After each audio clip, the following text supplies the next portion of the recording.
बटला house इलाके में bulldozer कार्रवाई का मामला। डीडीए की प्रस्तावित बुलडोजर कार्रवाई पर सुनवाई हुई। आप विधायक अमानतुल्लाह खान की याचिका खारिज हो चुकी है। दिल्ली हाई कोर्ट ने याचिका को खारिज कर दिया है। दरअसल अमानतुल्लाह खान की तरफ से पीआईएल दायर की गई थी।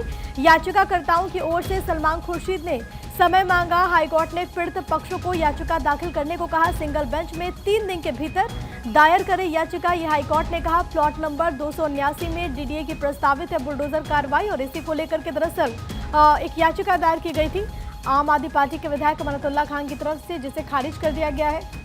दिल्ली हाई कोर्ट ने अमानतुल्लाह खान की पीआईएल को खारिज कर दिया और ये कहा गया दरअसल सलमान खुर्शीद की तरफ से वक्त मांगा गया। इसके बाद हाई कोर्ट ने ये कहा कि आप याचिका दायर करें। पीड़ित पक्षों को ये कहा गया है सिंगल बेंच में 3 दिन के भीतर दायर करें याचिका, ये हाई कोर्ट की तरफ से निर्देश दिए गए। 70 के बाद से लोग वहाँ रह रहे हैं, 50 साल 54 साल वहाँ लोगों को हो गए। आपने अचानक उसको अनऑथराइज से अलग कर दिया, अचानक जो है आपने पीएम उदय से अलग कर दिया। मेरी ये समझ में आता, जो जीएनसीटी एक्ट है, जीएनसीटी एक्ट में 2014 से लेकर 2026 तक वो एरिया तो वहीं था, वो उसमें कवर्ड क्यों नहीं होता? तो ये जिस तरह से डीडीए इस पूरे इलाके को डेमोलिशन करना चाहती है वो मेरी समझ से बाहर है। रेखा गुप्ता जी कह रही हैं कोर्ट का ऑर्डर है, लेकिन उनके वकील आकर के यहाँ तोड़ने की बातें करते हैं, यहाँ मुखालफत करते हैं। भाई अगर आप इनको नहीं उजाड़ना चाहते तो मेरी समझ में नहीं आता। भाई अगर जो पीएम उदय में, आप ये खुद बताएं डीडीए वाले कि 5 बीघा इसी खसरा में से पीएम उदय में कैसे आ गया, 4 बीघी बाहर कैसे हो गया, 5 बीघा जो है अनऑथराइज रेगुलाइज में कैसे आ गया, 4 बीघा बाहर कैसे हो गया? तो ऐसे थोड़ी है कि एक घर आ गया एक घर नहीं आया, एक घर आ गया एक घर नहीं आया। तो ये जिस तरह से इन लोगों ने डिमार्केशन की है वो बिल्कुल ठीक नहीं है और हम लोग इसीलिए मैंने विड्रॉ किया है कि मैं सुप्रीम कोर्ट के अंदर इसके डिमार्केशन को चैलेंज करूंगा। ये गलत है और ये बिल्कुल पूरी तरह से बटला हाउस को तोड़ना चाहते हैं और इसके पीछे डीडीए और बीजेपी की हुकूमत पूरी तरह से लगी हुई है। और हमारे साथ हमारे लीगल एडिटर सुमित कुमार इस वक्त कनेक्टेड है। सुमित, आज क्या हुआ इस पूरे मामले को लेकर कोर्ट रूम के भीतर?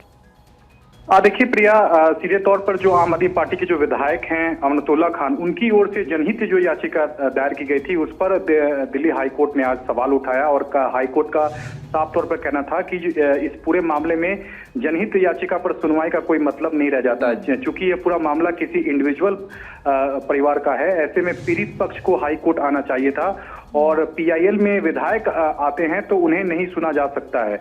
ऐसे में हाईकोर्ट ने अमानतुल्लाह खान की जो जनहित याचिका थी उस पर सुनवाई से इनकार कर दिया और पीड़ित पक्ष को हाईकोर्ट ने कहा है कि अगर उन्हें हाईकोर्ट का रुख करना है तो अगले 3 दिनों में वो अर्जी जो है वो दायर कर सकते हैं और राहत की गुहार लगा सकते हैं। फिलहाल जो डीडीए की जो प्रस्तावित बुलडोजर कार्रवाई है प्रिया, उस पर दिल्ली हाई कोर्ट ने रोक लगाने से इनकार कर दिया है। चूंकि हाईकोर्ट का साफ तौर पर कहना था कि इससे पहले भी कई पीड़ित पक्ष आ चुके हैं जिन्हें हाईकोर्ट ने राहत दी है, लेकिन यहाँ जनहित याचिका में एक विधायक हाईकोर्ट आए हैं तो उन्हें हम नहीं सुनेंगे। पीड़ित पक्ष अगर आते हैं तो उस पर हम विचार कर सकते हैं। चूंकि ये बाटला हाउस इलाके में खसरा नंबर 279 में प्रस्तावित जो बुलडोजर कार्रवाई थी उसके खिलाफ आप विधायक अमानतुल्लाह खान ने याचिका लगाई थी और इस पे दखल देने की मांग की थी और बुलडोजर कार्रवाई पर रोक लगाने की मांग की थी, लेकिन हाई कोर्ट ने आप विधायक की याचिका पर सुनवाई से इनकार कर दिया है और कहा है कि पीड़ित पक्ष अगले 3 दिनों में याचिका दायर करे, उस पर हम विचार करेंगे। सुप्रीम कोर्ट के दरवाजे अभी भी खुले हुए हैं।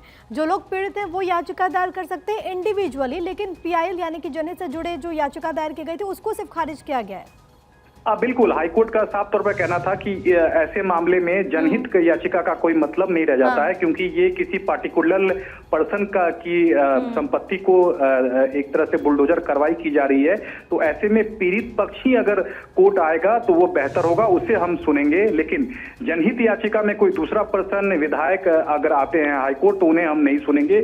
यही वजह थी कि हाईकोर्ट ने अब याचिका पर सुनवाई से इनकार कर दिया, जिसके बाद आप विधायक अमानतुल्लाह खान ने अपनी याचिका को वापस ले लिया है। तो अगले 3 दिनों में पीड़ित पक्ष को हाईकोर्ट जाना होगा, उसके बाद हाईकोर्ट उन्हें राहत देता है या नहीं ये देखना बेहद होगा। लेकिन आज ही बुलडोजर कार्रवाई को लेकर जो है वो समय निर्धारित थी डीडीए का, तो ऐसे में फिलहाल बुलडोजर कार्रवाई को लेकर डीडीए स्वतंत्र है। किसी भी वक्त बुलडोजर कार्रवाई जो है वो बाटला हाउस इलाके में हो सकती है, क्योंकि आज हाईकोर्ट ने किसी भी तरह की जो रोक है, किसी भी तरह का स्टे जो है प्रिया इस पूरे मामले में नहीं दिया है। बहुत शुक्रिया आपका सुमित तमाम बातचीत के लिए।